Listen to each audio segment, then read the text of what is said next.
पवार कुटुंबियांनी सकाळीच मतदान करण्याकडे त्यांचा कल दिसून आलेला आहे। श्रीनिवास पवार, राजेंद्र पवार यांनी आपल्या कुटुंबियांसह मतदानाचा हक्क बजावला आणि आता शरद पवार गोविंदा बागेतून निघालेले आहेत। 2 दिवस त्यांना आराम करण्याचा सल्ला डॉक्टरांनी दिलाय। कुठेही भाषण करू नका असा सल्लाही त्यांना देण्यात आलाय।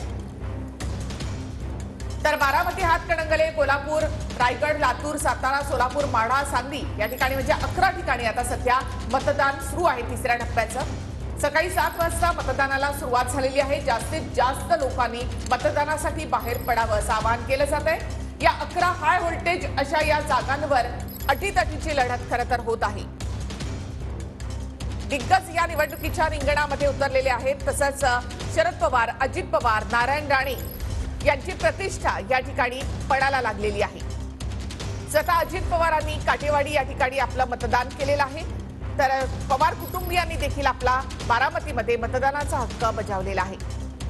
शरद पवार गोविंदा बाग या ठिकाणी होते। त्यांनी या सगळ्याचा आढावा देखील घेतलेला आहे। अधिक माहिती आपण